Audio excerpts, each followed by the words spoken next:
Hello students, today I am going to explain you lesson 3rd of your textbook Hornbill named Discovering Tut the Saga Continues written by A.R. Williams. So first I will give you introduction.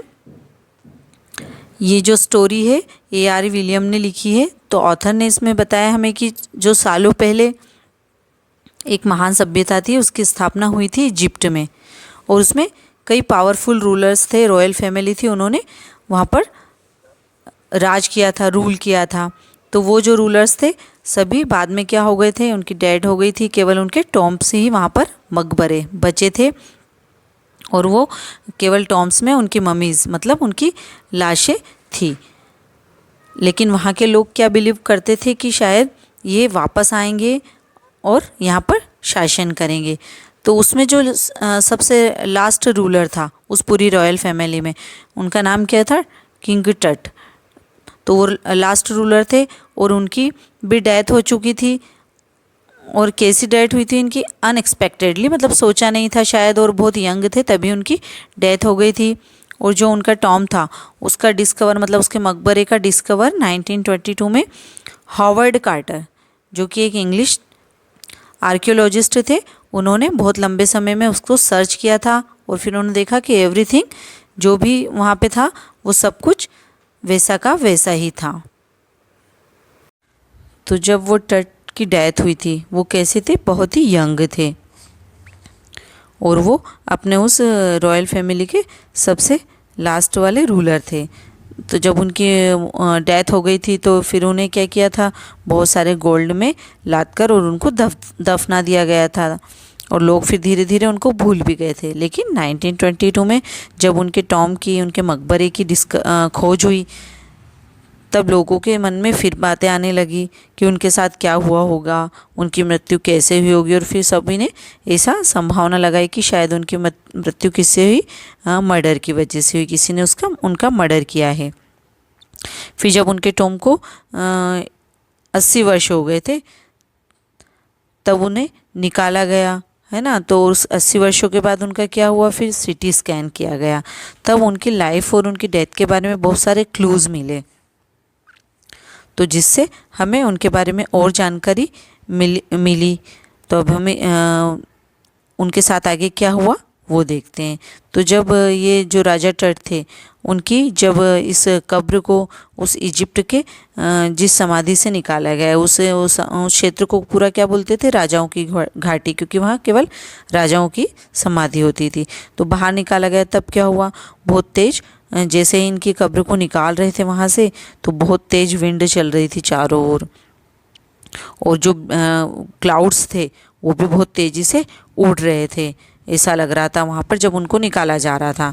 तो जब निकाला था, जब कौन सा दिन था वो, 5 जनवरी का, 5 जनवरी 2005 को शाम के 6 बजे के समय उनकी जो मम्मी थी, है ना, उनका जो शव था, तो उनका सिर की ओर से सीटी स्कैन धीरे धीरे मतलब शुरू हो रहा था, सिर की ओर से वो जो उनकी मम्मी है अंदर की ओर जा रही थी स्कैन के लिए। तो उससे पता पड़ा कि ये जो स्कैन ये युवा शासक है वो कब मरे थे, 3300 वर्ष पूर्व मरे थे। और भी उनके बारे में बहुत सारे रहस्यों को जानना था, इसके लिए स्कैन किया जा रहा था उनको। फिर क्या होता है, जब तीसरा पैर आता है तो उनको श्रद्धांजलि देने के लिए सारे संसार के लोग जो वहाँ पर्यटक आए थे वो सभी एक लाइन में खड़े थे, और वो देख रहे थे कि मकबरे में से 26 फुट जो नीचे धरती है उसमें से वो उतर रही थी। तो उस कब्र के वो जो कब्र के ऊपर जो चित्र बने हुए थे, ड्राइंग बनी हुई थी, उनको वो सब देख रहे थे।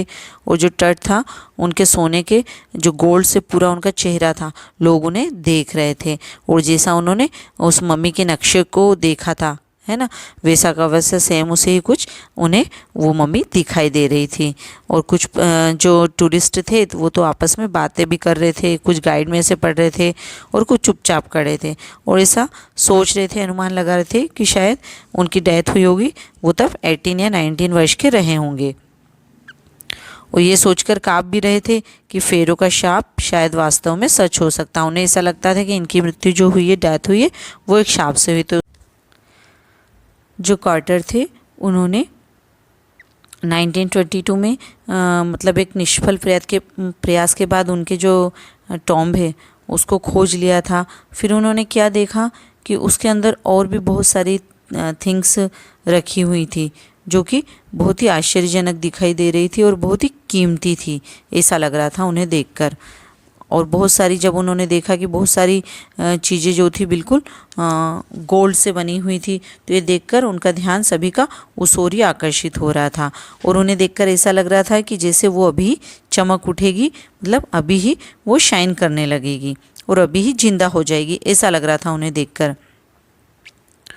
और बहुत सारी चीज़ें उनके साथ ऐसी रखी हुई थी जैसे ऐसा लग रहा था कि तट को जो है वो डेली यूज़ में होने वाली चीज़ें थी और वो भी उनके साथ रखी थी। शायद उन्हें उसकी भी आवश्यकता पड़ेगी, इसीलिए उनके साथ रखी हुई थी। जैसे कि वहाँ पर भोजन भी रखा हुआ था, फूड रखा हुआ था और कुछ शराब की पेटियाँ भी रखी हुई थी। तो जब इन्होंने उनकी दौलत को देखा तो कई महीनों तक ध्यानपूर्वक उसको देखा और उसको लिपिबद्ध किया। फिर उसके बाद क्या हुआ, कार्टर ने उनके जो 3 कवचों में रखे हुए कफिन की जांच की। तो पहले को खोलने पर उन्होंने क्या देखा, एक कफन दिखाई दिया उन्हें, है ना, जिस पर क्या थे, जंगली पत्तियां थी, कमल की पंखुड़ियाँ और कुछ फूलों की मालाओं से वो सुसज्जित था। तो ये सूखे हुए फूल और पत्ते हमें इस बात को बता रहे थे कि शायद उनकी अंत्येष्टि मार्च या अप्रैल में हुई थी। और अब कार्टर उस मम्मी तक पहुंच गए थे, है ना, लेकिन उनकी जो मम्मी थी उस कैफिन में बुरी तरह फंसी हुई थी। वो उसे बहुत कोशिश कर रहे थे लेकिन वो उसे हिला भी नहीं पा रहे थे। ऐसा लग रहा था कि जैसे वो सीमेंट की तरह जो उनकी मम्मी है उस कैफिन के अंदर फंस गई थी और बहुत कोशिश कर रहे थे, वो उसे हिला भी नहीं पा रहे थे। तो कार्टर सोच रहे थे कि अब क्या करें। तो उन्हें ऐसा लग रहा, उन्होंने फिर क्या किया, मिस्र में बहुत तेज़ गर्मी भी होती है, तो वहाँ उन्होंने धूप में भी उसको रखा और 149 डिग्री का टेम्परेचर भी उसको दिया, लेकिन फिर भी वो जो मम्मी थी वो बिल्कुल भी नहीं हिल पा रही थी। फिर उन्होंने, कॉटन ने क्या सोचा कि शायद इनके जो अंग है जितने भी उनको अलग अलग कर दिया जाए, तो इन मतलब छेनी से काटना पड़ेगा, तभी जाकर कुछ हो सकता है। तो वहाँ पर उन्होंने ऐसा ही सोचा कि अगर मैं इन्हें नहीं अलग करूँगा इनके बचाव के लिए, तो यहाँ पर कोई चोर आ जाएंगे और निश्चित रूप से इनकी मम्मी को तोड़ फोड़ कर अलग कर देंगे। तो इसलिए कॉटन के मन में एक सवाल चल रहा था कि उनको कैसे भी निकाला जाए, क्योंकि उन्हें तो पूरा उनके बारे में खोज करनी थी। तो वहाँ पर जब क्योंकि टट का जब डेथ हुई थी तो बहुत सारे उनकी जो डेथ थी वो भी विस्मयकारी थी और वो बहुत धनी थे। तो ये उनकी मम्मी को देखकर ही लग रहा था, तो इसलिए वो सोच रहे थे कि अगर चोर यहाँ आ गए तो इनको तोड़ देंगे और जो जितना भी गोल्ड है वो लेकर चले जाएंगे। फिर उन्होंने क्या किया, बहुत सारी उसमें उन मम्मी में उनको बहुत सारी चीज़ें दिखी, बहुत कीमती चीज़ें थी। जैसे उनकी जो उन्होंने जो पहनी थी कपड़े, उसकी कॉलर जो थी बहुत कीमती दिखाई दे रही थी। उनके जो गले में हार था वो भी बहुत महंगा दिख रहा था। अंगूठियाँ थी, ताबीज पहने हुए थे वो। तो ये सारी चीज़ें देख रहे थे, बिल्कुल सब शुद्ध सोने की बनी हुई थी, प्योर गोल्ड की सब पहन रखा था उन्होंने।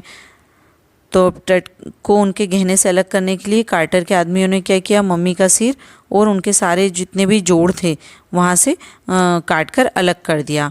और जब वे अपना कार्य पूरा कर चुके थे तब उन्होंने अवशेषों को, उनके जितने भी थे, उनको लकड़ी के संदूक में रेत की परत पर फिर से जोड़ दिया और भी उनके शरीर में टूट फूट हुई थी उनको गद्दियों से ढक दिया।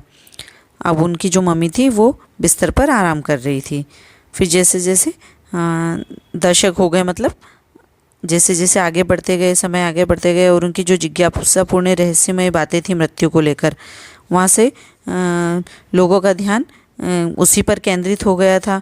लेकिन फिर क्या हुआ, जब कार्टर की ये खोज हुई थी उसके 40 वर्षों के बाद 1968 में एक साइंटिस्ट थे, प्रोफेसर, उन्होंने उस मम्मी का एक्सरे किया और फिर एक आश्चर्यजनक घटना वापस सामने आई। जब उन्होंने एक्सरे किया तब पता लगा कि उनकी जो छाती की हड्डी थी और उन 2 पसलियाँ थी वो क्या थी, गायब थी। तो अब फिर वापस यही सवाल सबके मन में था कि उनकी मृत्यु कैसे हुई और उनकी आयु क्या थी। और अगर राजसी परिवार के परिणाम के अनुसार देखें तो जो राजा टट है उनका देहांत एक बहुत ही बड़ी दुर्घटना थी, और वो उनके फैमिली के लास्ट सदस्य थे, और उनकी जो मृत्यु थी वो एक राजकुल की मृत्यु मानी जाती थी। परंतु वो कैसे मरे, क्या परिणाम हुआ, ये अभी तक भी स्पष्ट नहीं हुआ था। तो अब हम टूट का थोड़ा सा टट की फैमिली के बारे में देख लेते हैं कि वो जो थे उनके पिताजी या दादा बोले तो वो कौन थे, एक शक्तिशाली फ़ैरो थे जिनका क्या था 18वें राजवंश में सुनहरे मतलब वो चरम सीमा पर लगभग 4 दशक तक उन्होंने वहाँ पर राज्य किया था। और उनका जो बेटा, उनका नाम था आमेन हॉटेप फिफ्थ, वो उनके उत्तराधिकारी बने उसके बाद। और जो वहाँ प्राचीन इजिप्ट था उसके इतिहास में सबसे विचित्र युग का प्रारंभ किया उन्होंने। फिर उसके बाद नए फेरों ने सूर्य चक्र की पूजा को उन्नत किया और अपना नाम उन्होंने बदलकर अखेटन या फिर एटन रख लिया उन्होंने। और फिर उन्होंने अपनी धार्मिक राजधानी थीबस के पुराने नगर से हटाकर उसे अकहेटन के नए नगर में ले गया, जिसे अब अमरना कहते हैं। उनकी राजधानी को अब अमरना कहा जाता है। मतलब उन्होंने अपना नाम भी बदला, राजधानी भी बदल ली, और उसके एक मुख्य देवता अमून उन पर आक्रमण किया उन्होंने, और उनकी मूर्तियां तोड़कर और वहाँ के मंदिर बंद करके, और अपने ही देश में घबराहट पैदा करती, मतलब उनके देश के लोग ही उनसे घबराने लगे। फिर बड़ा भयानक समय, वो उस समय बड़ा भयानक समय हुआ होगा जब ऐसा हुआ। तो जो वो प्राचीन नगर था थीबज, उसके स्थान पर लक्सर में स्थित यूनिवर्सिटी ऑफ शिकागो के निदेशक रे जॉनसन कहते हैं कि जिस परिवार ने शताब्दियों तक राज्य किया था वो अब धीरे धीरे क्या हो गया, समाप्त हो गया था। और वो जो अखेटन था वो भी कैसा हो गया था, कुछ सनकी सा हो गया था। फिर अखेटन की मृत्यु के बाद एक और रहस्यमय शासक अल्पकाल के लिए अनखेनुम ने गद्दी संभाली, और आज उसका नाम क्या था, टट, उसके नाम से वो प्रसिद्ध है। और उस बालक राजा ने भी अपना नाम जल्दी से बदल कर कर लिया था टूटा खानूम, और अमून की जीवित मूर्ति कर लिया था, उन्होंने भी अपना नाम चेंज कर लिया था